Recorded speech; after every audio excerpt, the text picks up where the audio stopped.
बिस्मिल्लाहिर्रहमानिर्रहीम अस्सलाम वालेकुम। इस वक्त जिस तरह मुल्क में अंधेर नगरी चौपट राज है, आज इमरान खान का जो अडयाला जेल से पैगाम जारी हुआ है उसके अंदर उन्होंने अवाम को और जजेस को बड़ा खुला पैगाम दे दिया है। तफसील आपके सामने रखनी है। तहरीक इंसाफ के 4 रहनुमाओं की जायदादें जब्त करने का आज हुक्म जारी हुआ है। इसकी क्या वजह है ये भी आपको बताना है। सुप्रीम कोर्ट ऑफ पाकिस्तान के अंदर बड़े तसादम का आगाज हो गया है और आज 3 फैज आपस में टकराए हैं और काजी साहब ने किस तरह अनहोनी की है ये भी तमाम तफसील आपके सामने रखनी है। उम्मीद है आप समाअत करेंगे और अपने कीमती फीडबैक से जरूर आगाह करेंगे। गुज़श्ता वीडियो के अंदर मैंने आपको बताया कि किस तरह जो चीफ जस्टिस कादी फायद ईसा की सरबराही में ये 3 रुकनी बेंच है जो फैजाबाद धरना केस जो है उसके नजरसानी केस की समाअत कर रहा है और इसके अंदर मुख्तलिफ डिपार्टमेंट्स ने उस वक्त जो नजरसानी अपीलें हैं वो दायर की थी और अब वो एक एक करके जो आज IB, वजारत दिफा, इलेक्शन कमीशन सब ने अपनी जो अपीलें हैं वो वापस ले ली हैं और इलेक्शन कमीशन ऑफ पाकिस्तान के जो वकील हैं आज उनकी काफी सरदनश की है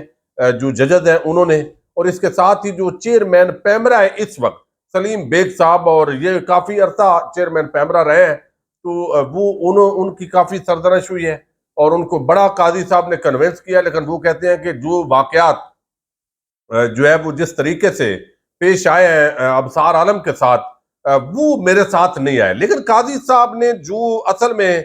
मैं कोई उनका जाती मुखालफ तो नहीं हूं, लेकिन ज़ाहिर है जजेस अपना जो रवैया होता है, जो उनका कंडक्ट होता है, जो उनका तरीका कार होता है या फैसले होते हैं, उनके जरिए ही उनका जो माइंड सेट है वो वादे होता है। अब इस वक्त इमरान खान जो है चले वो तो जेल में है और दूसरी तरफ तहरीक इंसाफ एक जमात है, उसके खिलाफ जिस तरह की इंतकामी कार्रवाइयां हो रही हैं, तो इस हवाले से कोई रिमार्क क्यों नहीं आया कि अब इमरान खान का नाम लेने पर पाबंदी क्यों है? भाई वो तो पुरानी बातें हैं, आप पुराने गड़े मुर्दे तो उखाड़ रहे हैं। लेकिन इस वक्त जो कुछ अंधेर नगरी हो रही है, क्या काजी साहब और उनके साथी जजेस को यह नजर नहीं आ रहा? लेकिन वो ना ये देखना चाहते हैं ना सुनना चाहते हैं। और इस वक्त जो अवाम के अंदर एक तासर है काजी ग्रुप का वो यही है कि नवाज शरीफ और जरदारी माफिया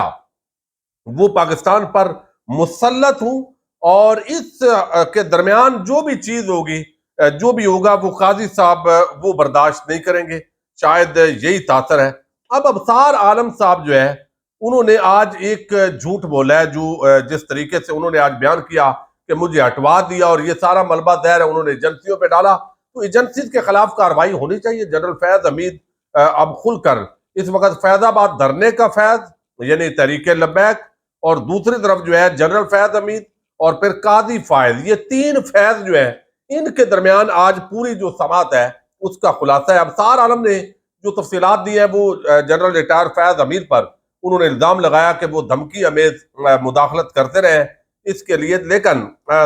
हमारे जो शाकर अवान साहब सहाफी हैं वो कहते हैं वो पूरा फैसला उन्होंने साथ लिखा है जिस लाहौर हाईकोर्ट के फैसले का जो है वो हवाला दिया गया है, उसके अंदर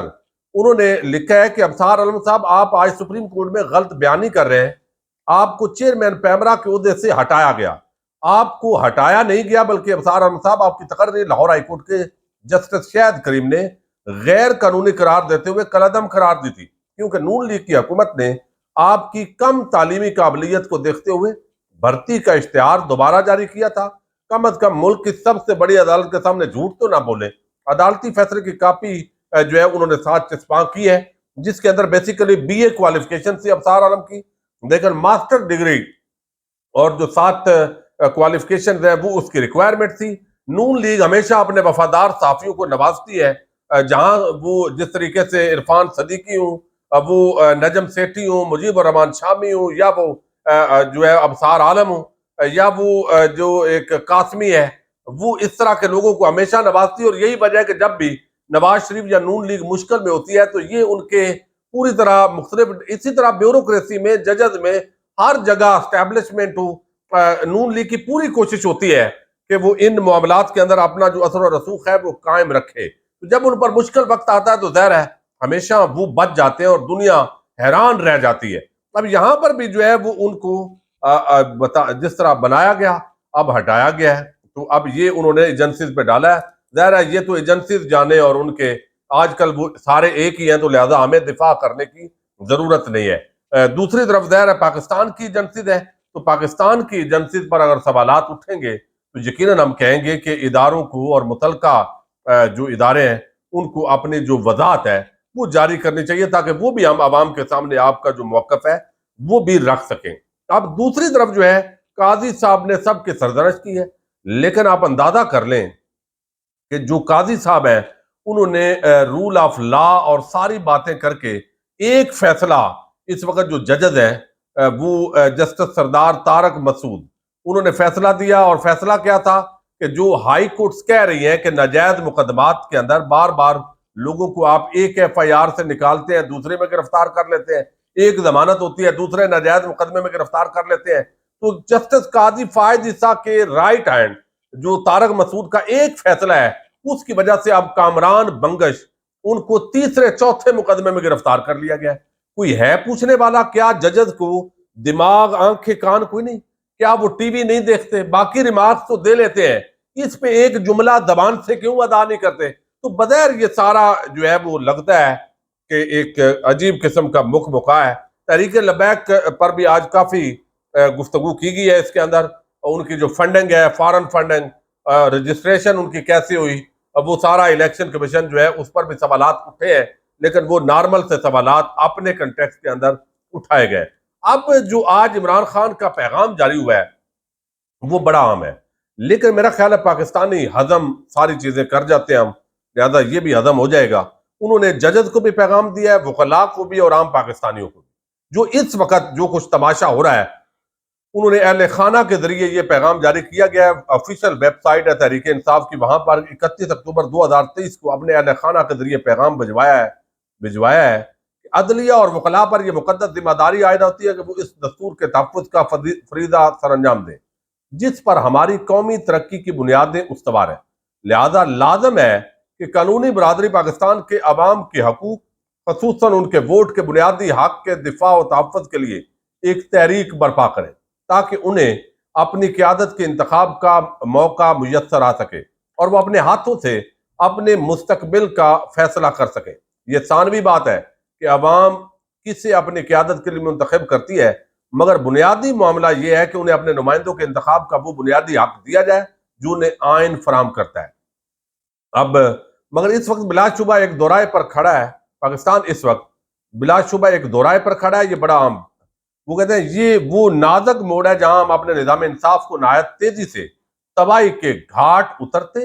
اور اس کا شرازہ بکھرتے دیکھ رہے ہیں۔ چنانچہ اگر ہم اسے مکمل نظام سے بچانا چاہتے ہیں تو ہمیں حرکت میں آنا ہوگا اور فی الفور اپنے قدم اٹھانا ہوں گے۔ اگر ہم عدل و انصاف کے لیے میدان میں نہیں نکلتے اور اپنے ججز کی پشت پناہی نہیں کرتے تو ہم اس ملک میں دستور کی بالادستی قائم کر سکیں گے، نہ ہی جس کی لاٹھی اس کے بھینس کے اصول پر طاقت کی اس حکمرانی کے خلاف کھڑے ہو پائیں گے جس کے تحت صرف طاقت اور اثر و رسوخ کے لحاظ سے موضوع ترین اور امیر ترین ہی زندہ رہ سکتے اور بقا و دوام پاتے ہیں۔ تو اس وقت جو ججز ہیں ظاہر ہے وہ جو جوڈیشل مجسٹریٹ اور اس طرح کے ججز جن کے ابو الاسرات جیسے لوگ، ان کے پیچھے جو پریشر ہے اس کی بات کر رہے ہوں گے، ورنہ قاضی صاحب جیسے جو ججز ہیں وہ یقیناً ان کے ہوتے ہوئے کم از کم نواز شریف، شہباز شریف، آصف زرداری، وہ نیب ترامیم جو ان کی کرپشن ہے، وہ آپ دیکھیں گے کہ کیسے چوروں، ڈاکوؤں، لٹیروں کو اس ملک کے اندر کرپشن کا باضابطہ لائسنس جاری کریں گے۔ یہ فیصلے ہمارے معزز ججز کے، تو یہ جو ہے وہ آج بڑا عام پیغام جاری کیا گیا ہے۔ لیکن اب جو ہے، اب دیکھیے 4 سال نواز شریف مفرور رہا، اشتہاری رہا، لیکن وہ کاروائیاں آخری دنوں کے اندر بھی جتنی ڈیلے کی گئیں، اور اب جو ہے وہ تحریک انصاف کے عام رہنماؤں کی جو جائیدادیں ہیں وہ ضبط کرنے کا معاملہ شروع ہو گیا ہے۔ سانحہ 9 مئی کے اندر بہت سارے تحریک انصاف کے رہنماؤں کو ملوث قرار دیا گیا، اور چونکہ وہ روپوش ہیں لوگ، اور فیصلہ آباد سے سانحہ 9 مئی میں ملوث پی ٹی آئی کے 4 رہنماؤں کی جائیدادیں ضبط کرنے کا حکم دیا گیا ہے۔ انسداد دہشت گردی کی عدالت نے مفرور ہونے پر یہ جائیدادیں ضبط کرنے کا حکم دیا ہے۔ سابق ایم این اے فیض اللہ کموکا، ان کے بھائی کلیم اللہ کموکا، ان کی جائیدادیں ضبط کی جائیں، یہ عدالت نے کہا ہے، اور اب آپ دیکھیں گے جلدی جلدی ضبط بھی ہو جائیں گے۔ سابق ایم پی اسد معظم व अकलियती रहनुमा हबकूक गिल की जायदाद भी जब्त करने का हुक्म हुआ है। जायदाद जब्ती के मुतालिक रिपोर्ट अगली तारीख पेशी पर अदालत में पेश की जाए। फैजुल्लाह कमोका और कलीमुल्लाह कमोका 9 मई के बाद पीटीआई छोड़ चुके हैं। साबिक सिटी सदर डॉक्टर असद मुअद्दम 9 मई के बाद से अब तक रूपोश हैं और ये इन लोगों के जो है वो मामलात हैं, छोड़ दिए है, ऐलान भी कर दिया है, 9 मई की मजम्मत भी कर दी है, लेकिन शायद अभी तक जो है वो सामने आने की पोजीशन में नहीं है। और उसकी वजह यही है कि इनको लगता होगा कि अभी भी वो इमरान खान या तहरीक इंसाफ से मुखलस है। लेकिन इस वक्त जो काजी कोर्ट जिस तरीके से पाकिस्तान के अंदर अपनी कार्रवाइयों को वुसअत दे रही है, तो अफसोस ये होता है कि काश कम अज कम जो जुडिशरी है वो आइन और कानून पर खड़ी हो जाए, तो मुआशरे के अंदर और पाकिस्तान की सोसाइटी के अंदर एक तसादम पैदा जो फिजा है वो पैदा होना ख़त्म होगा और मामलात बेहतरी की तरफ बढ़ सकते हैं। बहरहाल ये फैज़ाबाद धरना केस और कुछ अगले जो केसेस हैं इलेक्शन के हवाले से और मजीद जो इस वक्त कार्रवाइयाँ हो रही हैं, इंतकामी कार्रवाइयाँ इमरान खान और तहरीक इंसाफ के खिलाफ, इस पर आखिरी ये मोहर होगी कि फैज़ जो ईसा ग्रुप है वो आइन और कानून के साथ खड़ा होता है या नवाज शरीफ और उनके जो लोग हैं उनके साथ वो खड़ा होता है। ये चंद फैसले इस हवाले से फैसला कुन किरदार अदा करेंगे। इजाजत दीजिएगा, अल्लाह हाफिज।